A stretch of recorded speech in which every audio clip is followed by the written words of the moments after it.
থাক, লাগবে না, আমি গোছাবো এখন। আমি এলোমেলো করছি, তাই আমিই গোছাবো। আর এসব মেয়েদের কাজ। ও তাই? হুম। আচ্ছা, বললেন না তো বিরিয়ানি কেমন হয়েছে? সত্যি বলবো? হুম। অসাম। তোমার যে বর হবে সে অনেক লাকি হবে। কেন?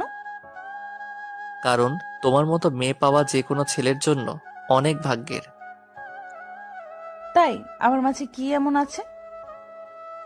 তোমার মাঝে লুকিয়ে থাকা সুপ্ত একটা ভালোবাসা আছে, যেটার জন্য তুমি অনেক কেয়ারিং।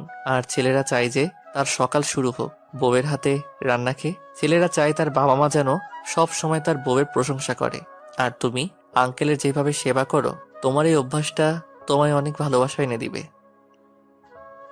আপনিও কি আমার মতো মেয়ে খোঁজেন? অবশ্যই। প্রতিটা ছেলে চায় একটা নিষ্পাপ মনের মানুষ তার জীবনসঙ্গী হোক, যার মুক্ত জরা হাসি দেখে সব ক্লান্তি ভুলে থাকা যাবে।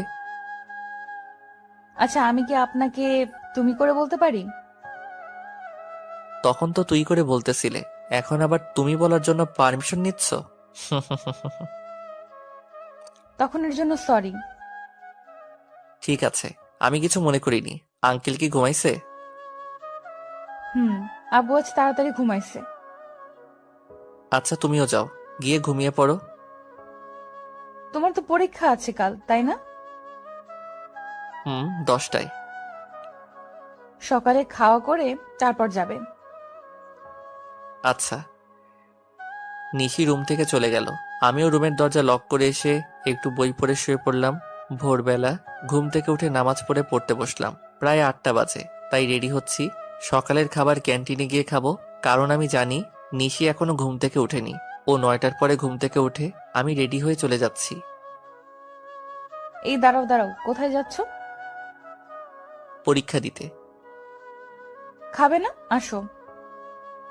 তুমি রান্না করছো? হুম। সেই কখন? দেরি হয়ে যাবে। হবে না, একটু খেয়ে যাও প্লিজ। পাশে আঙ্কেল ছিল। সুমন, যাও, তোমার জন্য সকাল থেকে রান্না করছে পাগলিটা। নিশির সাথে গিয়ে একটু খাওয়া করে বের হয়ে আসলাম। জোরে হাঁটছি, নয়তো দেরি হবে।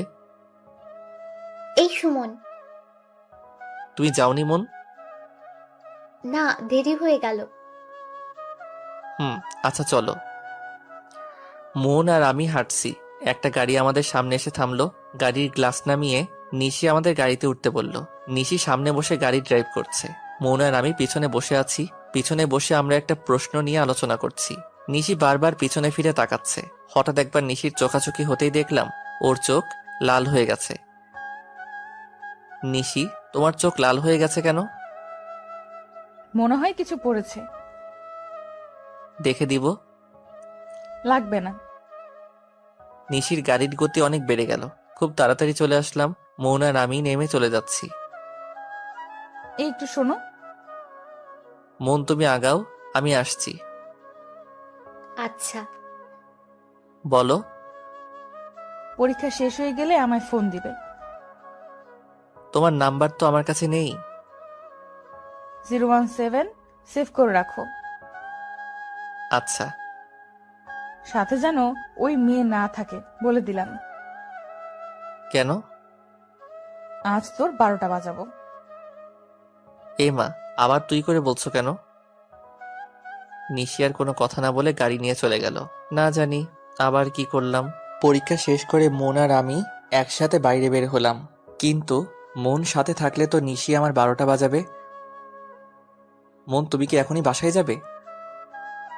হুম, কেন? আচ্ছা তুমি যাও, আমার যেতে দেরি হবে। কেন, কোনো কাজ আছে? একটা কাজ আছে। সমস্যা নেই, তুমি তোমার কাজ শেষ করো, আমি অপেক্ষা করছি। আরে না, তুমি চলে যাও। কেন? আমি থাকলে বুঝি সমস্যা? তেমন কিছু না, আমার জন্য একটা সুন্দরী মেয়ে অপেক্ষা করছে। এটা দেখতে আর শুনতে অনেক বাজে লাগে। তুমি যাও, আমি একটু পরে যাব। আচ্ছা। অনেক কষ্টে মনকে বাসায় পাঠালাম। পকেটে থেকে ফোনটা বের করে নিশিকে ফোন দিলাম। হ্যালো। নিশি, আমি সুমন। হুম, বলো। পরীক্ষা শেষ হয়েছে, তুমি ফোন দিতে বলেছিলে। আচ্ছা তুমি অপেক্ষা করো, আমি আসছি। কিছুক্ষণ পর নিশি গাড়ি নিয়ে আসলো। এই যে গাড়িতে ওঠেন। আমি বাধ্য ছেলের মতো চুপচাপ গাড়িতে উঠলাম। কি হলো নিশি, গাড়ি স্টার্ট করো। তুমি পিছনে বসলে কেন? তাহলে কোথায় বসবো? সামনে জায়গা খালি ছিল না? একটা মেয়ের সাথে একসাথে বসে যাওয়া কেমন দেখায় না? ও আচ্ছা, এই হলো আমার উলুগুলু লজ্জাবতী লতা। কেন, মন কি মেয়ে না? ওর সাথে বসা গেলে আমার সাথে যাবে না কেন? ও তো আমার বন্ধু।